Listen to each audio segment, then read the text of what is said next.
ತಾಯಿ ಅಂತ ತಿಳಿದು ತಾಯಿಯ ಅಂದರೆ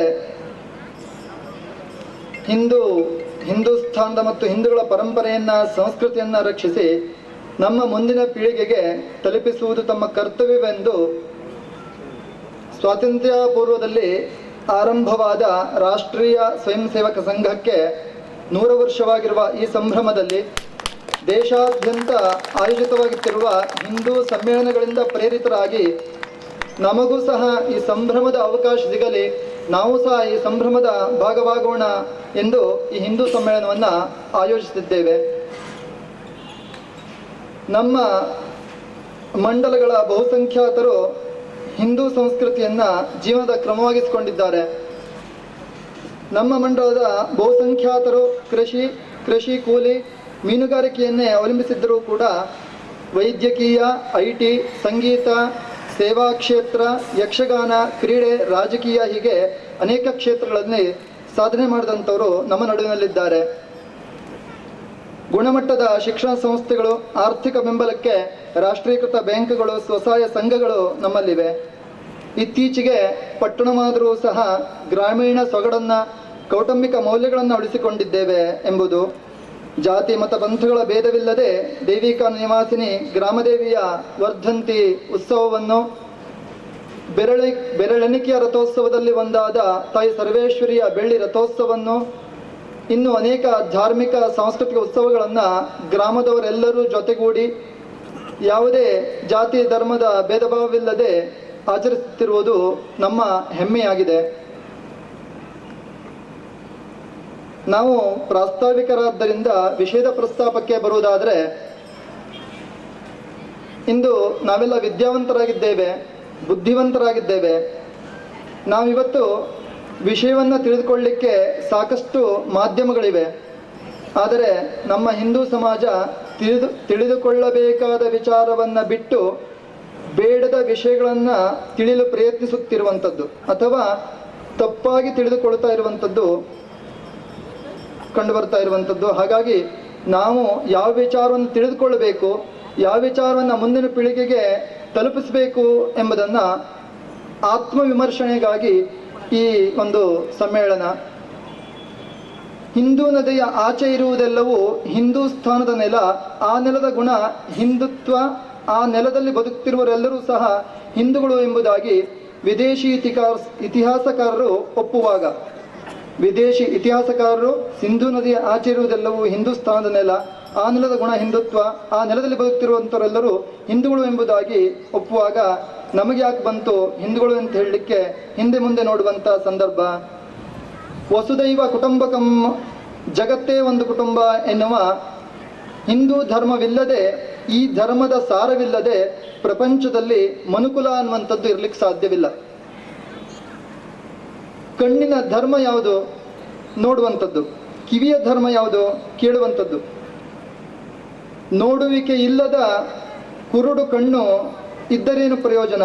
ಕೇಳುವಿಕೆ ಇಲ್ಲದ ಕಿವುಡು ಕಿವಿ ಇದ್ದರೇನು ಪ್ರಯೋಜನ? ಹಾಗೆಯೇ ಹಿಂದೂ ಧರ್ಮವಿಲ್ಲದ, ಹಿಂದುತ್ವವಿಲ್ಲದ ಮಾನವನಿದ್ದರೇನು ಪ್ರಯೋಜನ? ಏನೂ ಪ್ರಯೋಜನ ಇಲ್ಲ. ಅಂತಹ ಸಂದರ್ಭ ಬಂದರೆ ಮನುಕುಲವೂ ಸಹ ಖಂಡಿತ ಇರಲಿಕ್ಕಿಲ್ಲ. ಮಾನವನಲ್ಲಿ ಹುಟ್ಟಿನಿಂದ ಸ್ವಾಭಾವಿಕವಾಗಿ ಪ್ರಕೃತಿ ಸಹಜವಾಗಿ ಬಂದಿರುವಂಥದ್ದು ಹಿಂದೂ ಧರ್ಮ. ಇದನ್ನು ಯಾರೂ ಸಹ ಹೀಗಿದ್ದರೆ ಒಳ್ಳೆಯದು, ಹೀಗಿದ್ದರೆ ಕೆಟ್ಟದ್ದು ಅನ್ನುವಂಥದ್ದಾಗಿ ಕುಳಿತು ಯೋಚನೆಯನ್ನು ಮಾಡಿ ರೂಪಿಸಿ ಸ್ಥಾಪಿಸಿರುವಂಥದ್ದಲ್ಲ. ಇದಕ್ಕೆ ಯಾರೂ ಸ್ಥಾಪಕರಿಲ್ಲ. ಪರಿತ್ರಾಣಾಯ ಚ ಸಾಧೂನಾಂ ವಿನಾಶಾಯ ಚ ದುಷ್ಕೃತಾಂ ಧರ್ಮ ಸಂಸ್ಥಾಪನಾರ್ಥಾಯ ಸಂಭವಾಮಿ ಯುಗೆ ಯುಗೆ ಎಂಬುದಾಗಿ ರಾಮ, ಕೃಷ್ಣ, ದೇವಾನುದೇವತೆಗಳು, ಶ್ರೀ ಶಂಕರಾಚಾರ್ಯರಾದಿಯಾಗಿ ರಾಮಕೃಷ್ಣ ಪರಮಹಂಸರು, ವಿವೇಕಾನಂದರು ಇತ್ಯಾದಿಯಾಗಿ ಮಹಾತ್ಮರು ಧರ್ಮಹಾನಿಯಾದಾಗ ಪುನರುತ್ಥಾನವನ್ನು ಕೈಗೊಂಡರು ಮತ್ತು ಮುಂದೆ ಗುರುಪೀಠವನ್ನು ಸ್ಥಾಪಿಸಿ ನಿಯಮಬದ್ಧರಾಗಿ ಆಯ್ಕೆಯಾದಂತಹ ಶ್ರೇಷ್ಠರಾದಂತಹ ಗುರುಗಳನ್ನು ಧರ್ಮರಕ್ಷಣೆಗಾಗಿ ನೇಮಿಸಿದರು. ಅಂತಹ ಶ್ರೇಷ್ಠರಾದ ಗುರುಗಳನ್ನು ವಿದೇಶಿಗರು ಹುಡುಕಿ ನಮ್ಮಲ್ಲಿರುವ ಜ್ಞಾನವನ್ನು ತೆಗೆದುಕೊಂಡು ಹೋಗ್ತಾ ಇರುವಾಗ ನಾವ್ಯಾಕೆ ಹಿಂದೆ ಸರಿತಾ ಇದ್ದೇವೆ? ಸರಿಯಾದ ಸಮ್ಯಕ್ ಜ್ಞಾನ ಯಾವುದಿದೆಯೋ ಅದೇ ವಿಜ್ಞಾನ. ಈ ವಿಜ್ಞಾನ ಎಂಬ ಶಬ್ದ ನಮ್ಮ ವೇದಗಳದ್ದು ಎಂಬುದು ನೆನಪಿರಲಿ. ಇವತ್ತಿನ ವಿಜ್ಞಾನಿಗಳು ಅತಿ ದೊಡ್ಡ ಅತಿ ಹೆಚ್ಚಿನ ಹಣ ಗಳಿಸುತ್ತಿರುವ ಕಂಪನಿಗಳ CEO ಯೋಗ ಧ್ಯಾನದಿಂದಾಗಿ ನಮಗೆ ಈ ವ್ಯವಸ್ಥೆಯನ್ನು ನಿಭಾಯಿಸ್ಲಿಕ್ಕೆ ಸಾಧ್ಯವಾಯಿತು ಎನ್ನುತ್ತಾ ಇರುವಾಗ ನಾವ್ಯಾಕೆ ಅದನ್ನ ಬಿಟ್ಟು ಬಡವರಾಗ್ತಾ ಇದ್ದೇವೆ? ವೇದಗಳು, ಉಪನಿಷತ್ತುಗಳು, ರಾಮಾಯಣ ಮತ್ತು ಮಹಾಭಾರತಗಳು ನಮ್ಮ ಪವಿತ್ರ ಗ್ರಂಥಗಳಾಗಿವೆ. ಭಗವದ್ಗೀತೆ ನಮ್ಮ ಧರ್ಮ ಗ್ರಂಥವಾಗಿದ್ದು ಪ್ರತಿಯೊಬ್ಬರ ಮನೆಯಲ್ಲೂ ಮನದಲ್ಲೂ ಸಹ ಇರಬೇಕಾದಂಥದ್ದು. ನೆನಪಿರಲಿ, ನಮ್ಮ ನೆಲದಲ್ಲಿ ದೇವದೂತರು ಹುಟ್ಟಿಲ್ಲ. ನಮ್ಮ ನೆಲದಲ್ಲಿ ದೇವದೂತರು ಹುಟ್ಟಿಲ್ಲ, ಅವರೆಲ್ಲರೂ ಹುಟ್ಟಿದ್ದು ವಿದೇಶದಲ್ಲಿ. ನಮ್ಮ ನೆಲದಲ್ಲಿ ಹುಟ್ಟಿದ್ದು ದೇವಾನುದೇವತೆಗಳು. ನಮ್ಮ ನೆಲದಲ್ಲಿ ಹುಟ್ಟಿದ್ದು ದೇವಾನುದೇವತೆಗಳು ಬರೀ ಹುಟ್ಟಿದ್ದಲ್ಲ, ನಮ್ಮ ಜೊತೆ ಓಡಾಡಿದ್ರು, ನಮ್ಮಂತೆಯೇ ಜೀವನ ಮಾಡಿದ್ರು. ಮುಂದೆ ನಾವು ನಮ್ಮ ಪೀಳಿಗೆ ಹೇಗೆ ಬದುಕಬೇಕೆನ್ನುವಂಥದ್ದನ್ನು ಮಾರ್ಗದರ್ಶನ ಮಾಡಿಸ್ಕೊಟ್ರು. ಇಂತಹ ಪವಿತ್ರ ನೆಲ ನಮಗೆ ಹುಟ್ಟುವುದಕ್ಕಲ್ಲ, ಸಾಯುವುದಕ್ಕೂ ಬೇರೆ ಎಲ್ಲೂ ಸಿಗೋದಿಲ್ಲ. ನಮ್ಮ ಧರ್ಮಗ್ರಂಥದಲ್ಲಿಯೇ ಹೇಳಿರುವಂತೆ ನಮಗೆ ಬೇಕಾದಂಥ ಸಂಪತ್ತು, ಆರೋಗ್ಯ, ಮಾನಸಿಕ ನೆಮ್ಮದಿ ಎಲ್ಲವೂ ಧರ್ಮಾಚರಣೆಯಲ್ಲಿಯೇ ಸಿಗುವಂಥದ್ದಾಗಿದೆ. ಆದರೆ ನಾವು ಮೊಬೈಲನ್ನು ಸ್ವಲ್ಪ ಪಕ್ಕಕ್ಕಿಟ್ಟು ಆಗಾಗ ಆ ಗ್ರಂಥಗಳನ್ನು ನೋಡಬೇಕು. ಒಂದೊಂದು ಸಲ ನೋಡಿದಾಗ ಒಂದೊಂದು ಹೊಸ ಹೊಸ ಅರ್ಥಗಳು ಅದರಲ್ಲಿ ತಿಳಿತಾ ಹೋಗ್ತದೆ, ಜೀವನ ಪದ್ಧತಿ ತಿಳಿತಾ ಹೋಗ್ತದೆ, ಕಷ್ಟಮಯ ಸಂದರ್ಭದಲ್ಲಿ ಹೇಗೆ ಬದುಕಬೇಕು ಅನ್ನುವಂಥದ್ದನ್ನು ತಿಳಿಸ್ಕೊಡ್ತಾ ಹೋಗ್ತದೆ. ದೇವರಿದ್ದಾನೆ ಎನ್ನುವವರಿಗೆ ಆಸ್ತಿಕ ಎಂದು, ದೇವರಿಲ್ಲ ಎನ್ನುವವನಿಗೆ ನಾಸ್ತಿಕ ಎಂದು, ಸುಖ ಶಾಂತಿ ನೆಮ್ಮದಿಯಿಂದ ಸಮಾಜದಲ್ಲಿ ಒಂದೇ ರೀತಿಯಲ್ಲಿ ಬದುಕಲಿಕ್ಕೆ ಅವಕಾಶವಿರುವುದು ನಮ್ಮ ಹಿಂದೂ ಧರ್ಮದಲ್ಲಿ ಮಾತ್ರ. ದೇವರಿದ್ದಾನೆ ಅಥವಾ ದೇವರಿಲ್ಲ ಅನ್ನುವಂಥವರಿಬ್ಬರಿಗೂ ಬದುಕಲಿಕ್ಕೆ, ಸುಖ ಶಾಂತಿ ನೆಮ್ಮದಿಯಿಂದ ಬದುಕಲಿಕ್ಕೆ ಅವಕಾಶ ಇರುವಂಥದ್ದು ನಮ್ಮ ಹಿಂದೂ ಧರ್ಮದಲ್ಲಿ ಮಾತ್ರ. ನೆನಪಿರಲಿ, ನಮ್ಮ ಧರ್ಮ ಕರ್ಮ ಸಿದ್ಧಾಂತವನ್ನು ನಂಬುತ್ತದೆ. ಕೆಲಸವನ್ನು ಮಾಡು, ಅದಕ್ಕೆ ತಕ್ಕನಾದಂಥ ಫಲವನ್ನು ಪಡೆ ಅನ್ನುವಂಥದ್ದಾಗಿ. ಅದು ನಮ್ಮ ಧರ್ಮದ ನಂಬಿಕೆ. ಜಗತ್ತಿನ ಅತ್ಯಂತ ಹಳೆಯ ಜೀವಂತವಾಗಿರುವ ಧರ್ಮ ಅಂದರೆ ಅದು ಹಿಂದೂ ಧರ್ಮ ಮಾತ್ರ.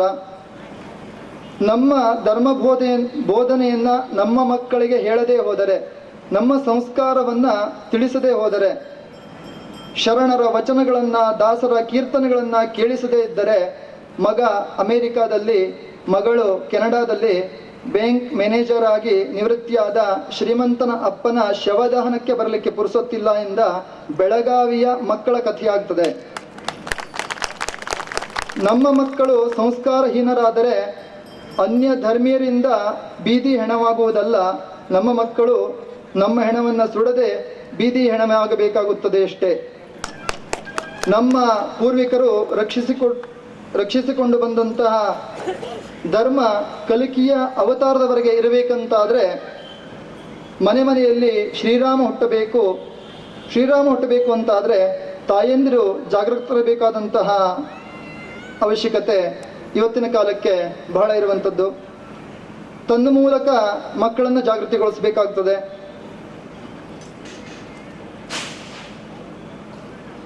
ಹೆಣ್ಣನ್ನು ಪುಟ್ಟ ಮಗುವಿನಿಂದ ಆರಂಭಿಸಿ ವಯೋವೃದ್ಧದವರೆಗೆ ಪೂಜನೀಯವಾಗಿ ಕಾಣುವಂಥ ಧರ್ಮ ಒಂದುಂಟು ಅಂತಾದರೆ ನಮ್ಮ ಹಿಂದೂ ಧರ್ಮ ಮಾತ್ರ.